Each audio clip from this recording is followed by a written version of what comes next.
Hi there, Victor Pross speaking to you, anarchist artist. Okay, because I am a sucker for punishment, I'm going to be continuing this discussion, this fine discussion that I've been having on Facebook regarding property rights. I've made quite a few videos about dealing with the issue of anarcho-communists and anarcho-capitalists. And debates have been going on my Facebook wall from the YouTube videos I've been uploading to my wall. And by the way, for those people who are watching this video on YouTube and perhaps are subscribed to my channel, I do invite you to send me a friend request at Facebook. I am happy to include you so you have access to seeing some of the art that I upload and some of the discussions that take place there with fine people that I am interacting with. Now, on the issue of property rights, I'd like to take a brand new old look. And what I mean by a brand new old look is that the old look, I say, when I say old look, I guess I would say that I'm pretty much Lockean in my approach to property rights. So that is, that's the old look right there. But the brand new part is to, what I mean by the brand new look is that to remove the, to clear the issue from the weight of political ideologies that have shaped the modern mind, and that's been fascism and communism. That's not to say that that's the only intellectual, that's not the only thing that has shaped the 20th century mind and now the 21st century mind. Of course, we have other systems of thought, whether outside of, within political ideologies or outside of political ideologies, like Darwinism, Freud and whatnot. But certainly communism and fascism has certainly shaped the modern mind, and it's very difficult for people, it seems, to free the mental machinery and to navigate themselves out of the mental maze of approaching the issue of property rights without it being colored and speckled with either fascism or communism, and whatever the results of the issue of having an understanding of property rights has been colored by these ideologies, right? So I'd like to just sweep all that aside and just take a brand new, fresh, old look, as I say, and I do follow along the lines of self-ownership equals private property rights. Now, one of the interesting things to note when it comes to communism and fascism on the issue of property rights and what they have in common. See, I'm already getting into hot water right now with that one, right? Oh, man. But one of the things that they have in common, fascism and communism, the main characteristic of socialism and of communism is public ownership of the means of production. Public ownership of the means of production. And therefore the abolition of private property. But we notice, though, that the concept of ownership still applies. It still applies. So it's not so much ownership as the bad thing. You know, it's not that's not where the anarcho-capitalist is coming from. That ownership is bad, and that's not where the anarcho-communist is coming from. You know, so it's not ownership. It's the issue of of who and what and how things are to be owned. Right? Things have to be produced. We're not ghosts. We live in the world. We have to produce shit to sustain our life, right? So, and the question is, so it becomes a matter of who's to own what, right? So public or the individual. But the concept of ownership still applies. Now, the right to property is the right of use and disposal, and as I say, I do come from the point of that the products of our labor, be that in the form of agreed upon wage or the product itself, that we own ourselves, and therefore we own the fruits of our labor. Yeah, it's basic there. Now it's interesting to note that under fascism, people retain the semblance, okay, the pretense of private property, but the government holds total power over the use and disposal.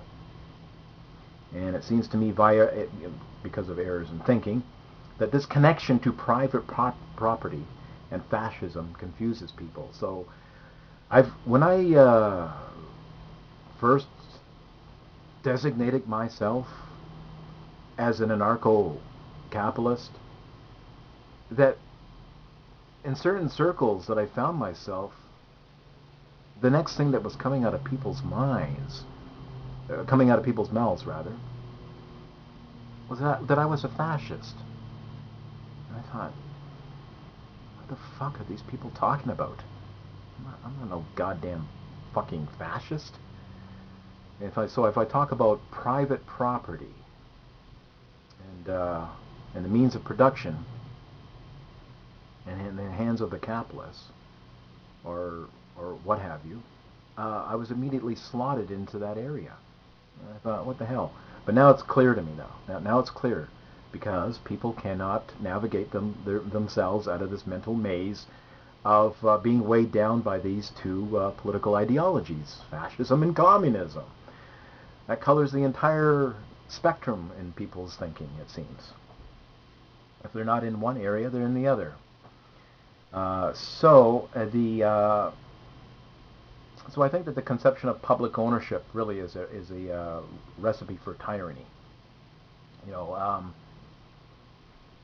I know that the anarcho-communists talk about the abolition of the state, but they still seem to have this strong leaning towards having a centrally planned economy, short of having a state, as they would claim, though. But it's been removed from the individual. It still becomes a small cadre of some type who's going to designate how trading and creating of products and whatnot is going to be sorted out. So you get a strong whiff of that, don't you? Don't you get a really strong indication of that? You know, as far as I'm concerned, as far as the anarcho-capitalist is concerned, once we establish a stateless society, a free society, which I don't think is inevitable. I don't subscribe to any kind of historical determinism, though. But let's say that we do have a free society, a voluntary society, where we don't have a centralized force called the state at the epicenter of that society. Well, then you would have who knows what the hell you would have in terms of how things are going to be laid out, right? Can you imagine being somebody living in the 12th century and you're trying to get an idea of and somebody said, in the 20th century, in the 21st century, we're going to have automobiles and planes and computers and microchips, and they wouldn't know what the hell you're talking about. Nobody could have conceived what's going to take place in the future that way. So, and the same applies to a free society.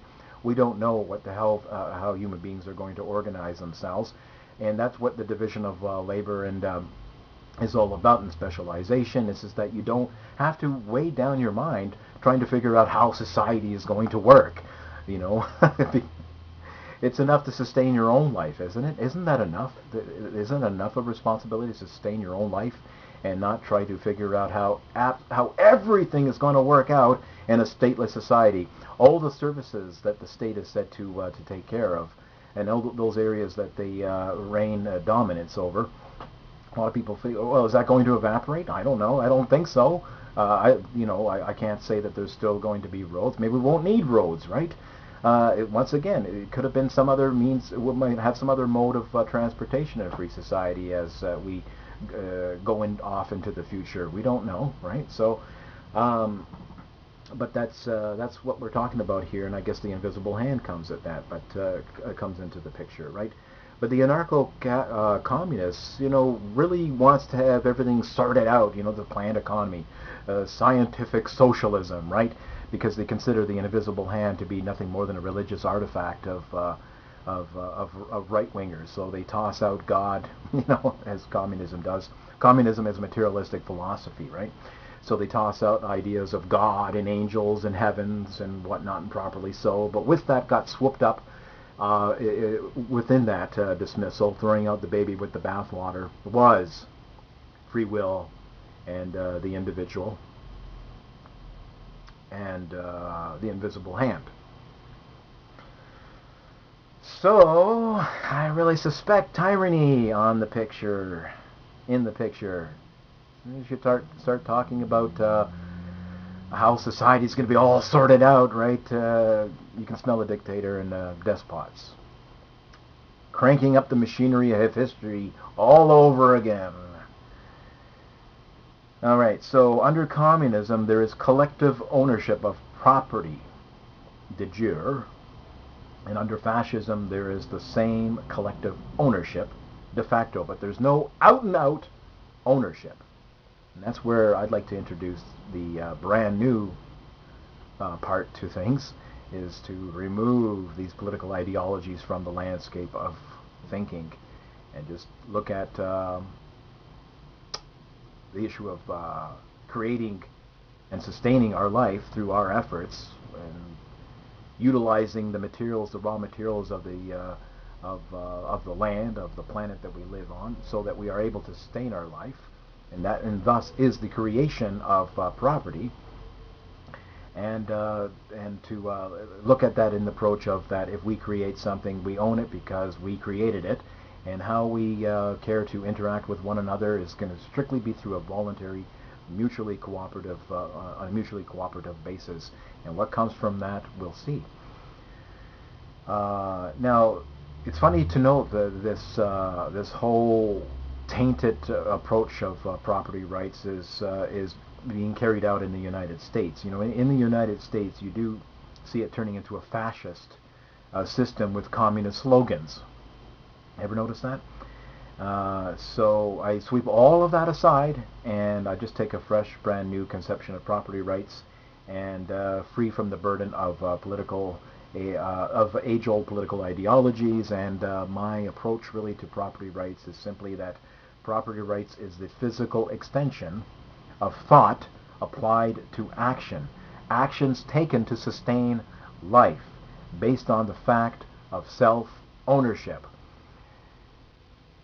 So keep that definition in mind. I'm going to repeat it into the body of this YouTube, and because I'm going to elaborate on that even further in the next video, but I'll repeat it again. Property rights is the physical extension of thought applied to action. Actions taken to sustain life based on the fact of self-ownership. That's what I'm going to get into in my next video. So now that I've removed this mongrel, mutated mix of communism and fascism, when trying to get our heads around this issue of property. Victor Pross, capitalist, anarcho-capitalist, artist, whatever the tags, we're going to look at these issues with brand new, fresh, old eyes. Pop goes the culture.